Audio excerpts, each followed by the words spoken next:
wabarakatuh. Kami dari kelompok 9 akan mempresentasikan mengenai risiko pengendalian dan pengujian pengendalian.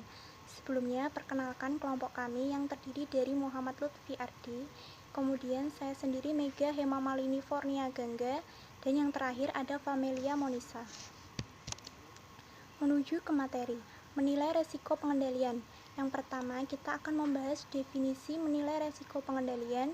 Yang kedua, tujuan menilai risiko pengendalian. Dan yang ketiga, langkah-langkah dalam menilai risiko pengendalian.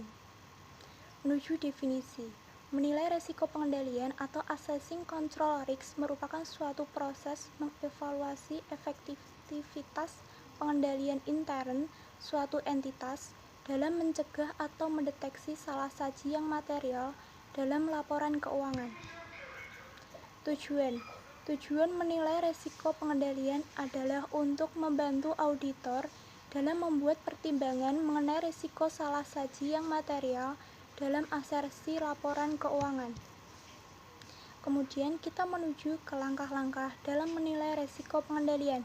Yang pertama, mempertimbangkan pengetahuan yang diperoleh dari prosedur untuk memperoleh suatu pemahaman. Yang kedua, mengidentifikasi salah saji yang potensial. Yang ketiga, mengidentifikasi pengendalian yang diperlukan. Dan yang keempat, melaksanakan pengujian pengendalian.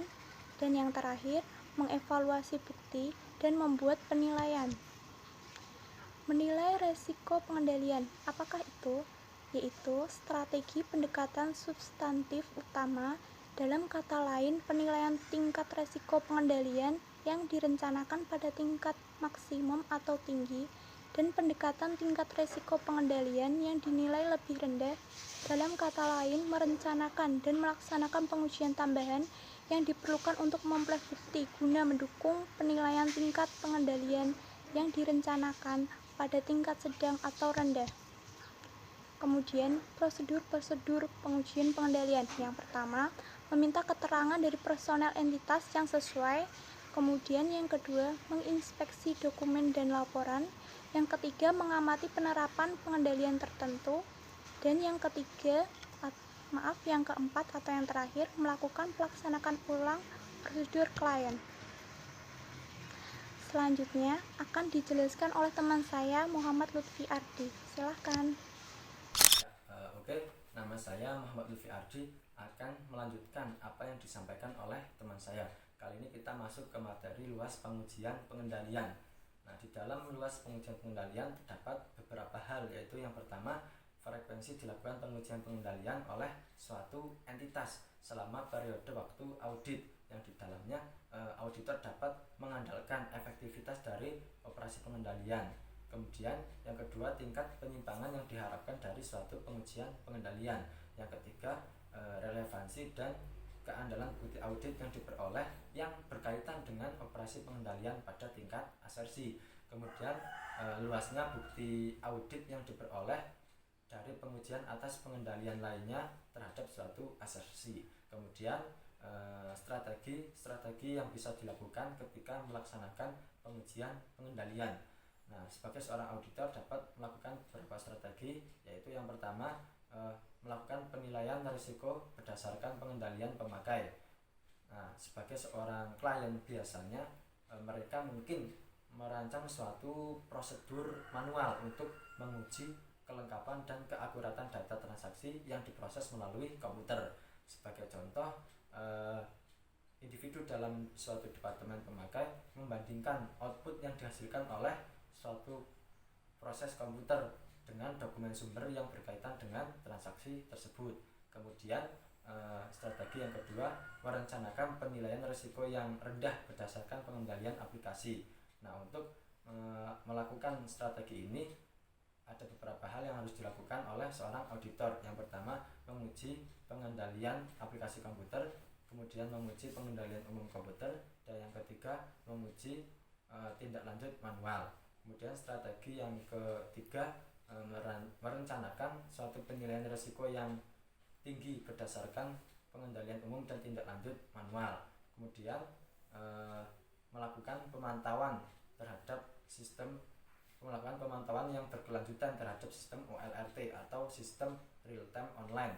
Nah, untuk melakukan pengintegrasian dari perangkat lunak terhadap sistem OLRT ini, seorang auditor harus menguasai kemampuan kaitan, yaitu titik di mana suatu program memungkinkan modul audit atau program yang diintegrasikan ke dalam satu proses yang berjalan normal melalui satu proses yang berjalan normal pada suatu sistem. Kemudian strategi yang kelima, memberikan label pada transaksi tertentu. Nah, dengan adanya label ini memudahkan seorang auditor untuk menelusuri transaksi-transaksi tertentu selama proses dilakukan melalui suatu sistem. Kemudian strategi yang keenam, menilai pengendalian teknologi informasi, dan yang terakhir log audit atau sistem pengendalian review arsip audit. Kemudian teknik audit berbantu komputer.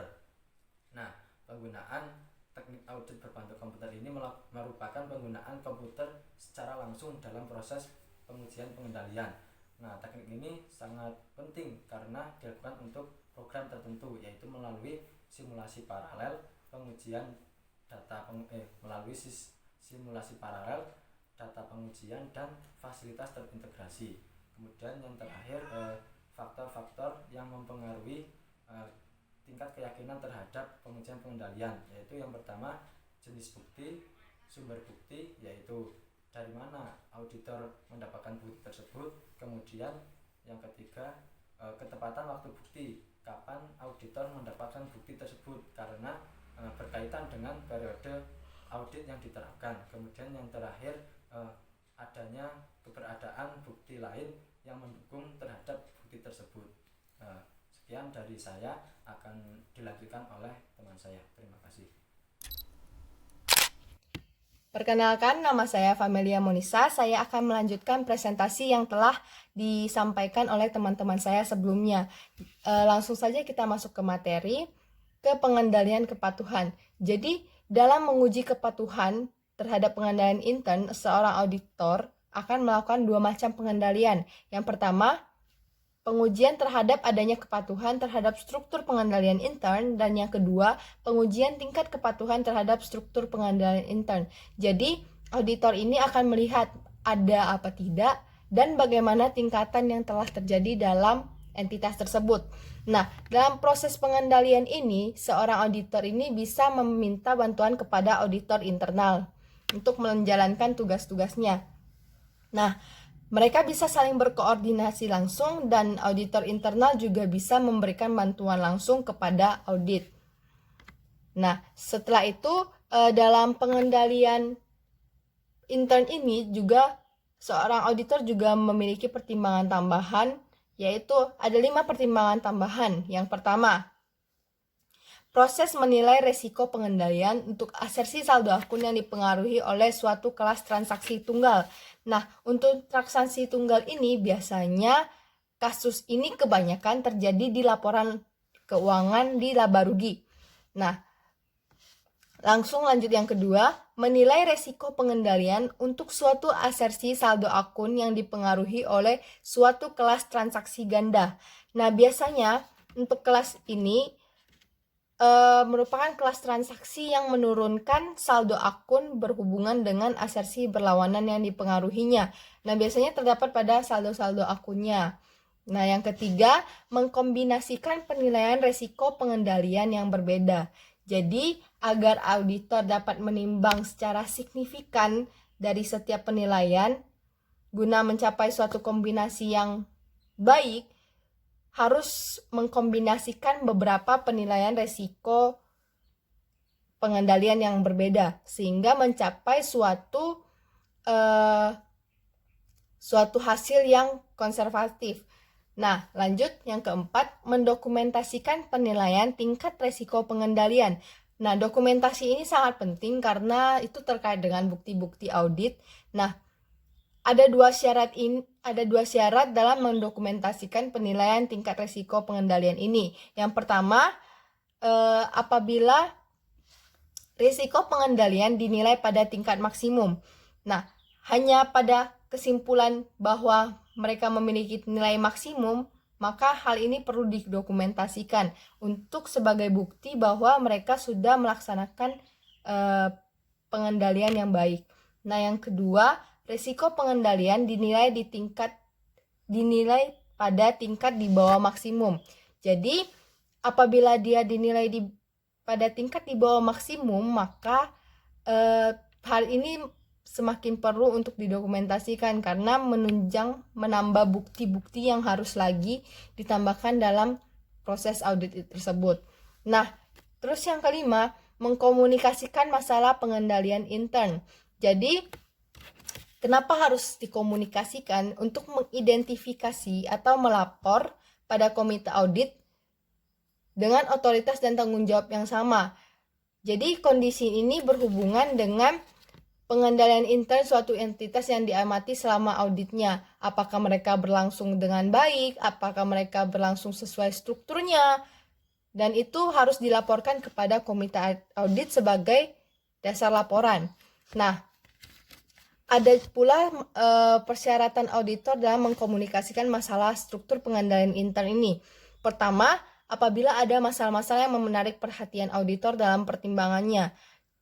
Nah, yang kedua, apabila terdapat jumlah yang material berhubungan dengan laporan keuangan yang dapat muncul dan tidak dapat dideteksi selama satu periode dengan tepat waktu oleh karyawan dengan cara yang normal. Jadi, bila ada kedua syarat ini, maka auditor perlu mengkomunikasikan masalah struktur pengendalian ini kepada entitas perusahaan tersebut atau komite audit tersebut.